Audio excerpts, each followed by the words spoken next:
নমস্কার। আজ খবরে আপনাদের সবাইকে স্বাগত। এখন এই বাংলায় ২১শে জুলাইয়ের পরে যে বিষয়টা নিয়ে ভীষণ চর্চা হচ্ছে, সে বিষয়টা কি? সে বিষয়টা হলো নতুন করে দল তৈরি করছেন হুমায়ূন কবির। হ্যাঁ, বারবার বিভিন্ন রকম মন্তব্য করে দলের ভাবমূর্তিকে নষ্ট করেছেন। এমনটাই বলছেন দলের অন্দরে থাকা অর্থাৎ দলের ভেতরে থাকা কর্মীরা। তাই সেই কারণে অনেকবার একাধিকবার শোকজের নোটিশ পড়েছে তার কাছে। তবুও তিনি কোনো কিছুকেই উপেক্ষা করেছেন। কিন্তু ঠিক কি এমন হলো রাতারাতি তিনি নতুন দল করবেন এবং ৫০টি বিধানসভায় আসন দেবেন এমন কথা বলছেন। হ্যাঁ, মালদা, আ উম কিছুটা দক্ষিণ ২৪ পরগনা, বেশ কিছু অঞ্চল জুড়ে উনি ক্যান্ডিডেট দেবেন, তার দলের প্রতিনিধি দেবেন এবং তারা বিধানসভায় ২০২৬-এ লড়াই করবে। তবে আর একটা মজার কথা বলেছেন, সেটা আপনাদের কিন্তু ভাবতে হবে। কারণ হচ্ছে হুমায়ূন বাবু বেশ সেফ গেম খেলছেন। কারণ ২০২৬-এ মুখ্যমন্ত্রী মমতা ব্যানার্জি থাকবেন। সেটা বাংলার মানুষ জানে ২০২৬-এ মমতা ব্যানার্জির মুখ্যমন্ত্রী থাকবে। কিন্তু মজার বিষয় হচ্ছে আসলে তিনি নতুন রাজনৈতিক দল করবেন না কি দলে কোনো জায়গা পাচ্ছেন না বলেই এমন কথা বলছেন।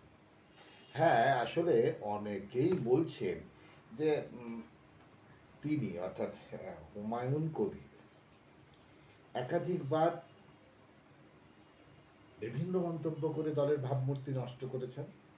সেই কারণেই তার বিধানসভা এবং লোকসভা অঞ্চলে রাজনৈতিক দলের কর্মীরা সেইভাবে তাকে কেউ সমর্থন করেন না বা খুব একটা গা ঘেঁষতে দেন না।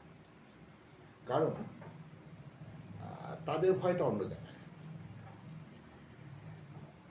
যে কারণে ২১শে জুলাই মঞ্চেও তাকে উপেক্ষিত হতে হয়েছে। এমনকি যখন মমতা ব্যানার্জি গেলেন, মালদা সফরে গেলেন, মুর্শিদাবাদ সফরে গেলেন, সেই সময় তাকে কিন্তু একেবারে অনেকটা পেছনের সারিতে রাখতে হয়েছে। অনেক ক্ষোভ সাম্প্রতিক একটি সংবাদ মাধ্যমের কাছে ক্ষোভ উগরে দিয়েছেন। আসলে কি বলেছেন হুমায়ূন কবির খুব শোনার ইচ্ছা করছে, তাই তো আপনাদের? আসলে হুমায়ূন কবির যেগুলো বলেছে না সেগুলো নতুন করে শুনিয়ে আর আপনাদের বিভ্রান্ত করবার মতো কিছু নেই। তবে এইটুকু বলতে চাইছি, আসলে নতুন দল করছে কি হুমায়ূন কবির? আমার মনে হয় নতুন কোনো দল করবার পরিকল্পনা নেই। তাই ২০২৬-এর আগে তিনি তৃণমূল দলকে একটু ভয় দেখাতে চাইছে। কারণ তিনি এই কারণে এই ভয়টা দেখাতে চাইছেন যে সংখ্যালঘু সম্প্রদায়ের একটা বড় ভোট তিনি কেটে দিলে হয়তো বিপাকে পড়তে পারেন মমতা বন্দ্যোপাধ্যায়।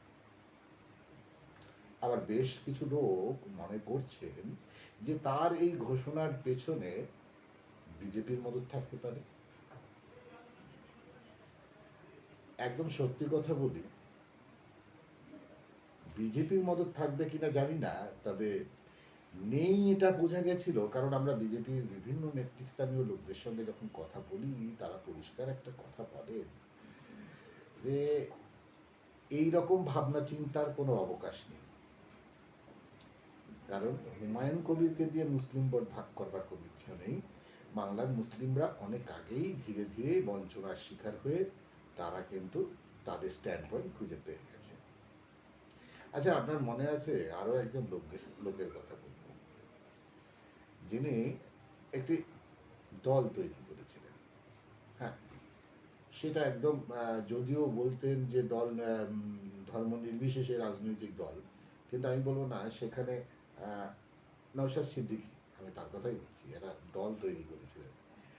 যে দল নিয়ে অনেক জল্পনা হয়েছিল, অনেক স্বপ্ন হয়েছিল, বিরোধীরা অনেক কিছুই ভেবেছিলেন যে হয়তো অনেকটা মুসলিম ভোট কেটে গিয়ে একটা কিছু হবে আর কি। কিন্তু সব শেষ তো যা দেখলাম আমরা বাংলার মানুষ, সেটা দুর্ভাগ্য বলবো না সৌভাগ্য বলবো জানি না, তবে আমি কারো পক্ষপাত থেকে বলছি না। আসলে এইভাবে দল ভেঙে দল করা বা নতুন করে দল করা, এটা একটা কি গল্প আমরা জানি না, তবে এইটুকু জানি, এইটুকু বুঝতে পারছি, মানে আমাদের দীর্ঘদিনের সাংবাদিকতা যেটা বুঝতে পারছি, হুমায়ুন বাবু আসলে জল মাপতে চাইছেন। যে জল মেপে দেখতে চাইছেন তিনি আদতে তার দলের কাছে কতটা প্রিয়জন বা কতটা প্রয়োজন। আমি প্রিয়জন আর প্রয়োজন কথাটা ব্যবহার করলাম। হুমায়ুন কবির এই মুহূর্তে দলের কতটা প্রিয়জন এবং প্রয়োজন, এটা তিনি একবার মেপে নিতে চাইছে। তবে দল কিন্তু অনেক আগেই এই বিষয়টা বোধহয় পরিষ্কার করে ফেলেছে, কারণ আমি দেখেছি জেলা নেতৃস্থানীয় সেভাবে কেউ কিন্তু তাকে বা তার কর্মকাণ্ডকে সমর্থন করছেন না, বা সেভাবে রাজনৈতিক সমাবেশেও তাকে সেভাবে বার্তা দিচ্ছেন না, এটা পরিষ্কার। তাহলে কি হবে স্ট্যান্ড পয়েন্ট? যদি হুমায়ুন কবির নতুন দল তৈরি করে, যদি যদি এটা যদিই রাখুক, যদি দল তৈরি করে, তাতে খুব একটা কি মমতা ব্যানার্জির রাজনৈতিক দল অর্থাৎ তৃণমূলের উপর প্রভাব পড়বে? আমরা তো আমাদের মতো করে একটা সমীক্ষা তৈরি করে রেখেছি, আপনারা কি বলছেন আপনাদের মতামত জানাবেন। তবে 2026-এর আগে, নির্বাচনের আগে বেশ কিছু কিন্তু বিধায়ক সুনজরে নেই, এটা বলা যেতেই পারে। তাই সুতরাং অনেক বড় রদবদল হতে চলেছে। রদ বদলের জায়গাগুলো মোটামুটি ঠিক হয়ে আছে, আপনাদের আগেও তবু একবার জানিয়ে দিই। এবার বারাসাত কেন্দ্রটা কিন্তু অনেকটা নড়বড়ে, কারণ বারাসাত কেন্দ্রে হয়তো আর এবছর চিরঞ্জিত প্রার্থী হচ্ছে না। তাহলে কে প্রার্থী হচ্ছে? এই ভয়াবহ কৌতূহল মেটাবার জন্য বারাসাতের সম্ভাব্য প্রার্থী কে হতে চলেছে দেখতে হলে আপনাকে দেখতে হবে আজ খবর।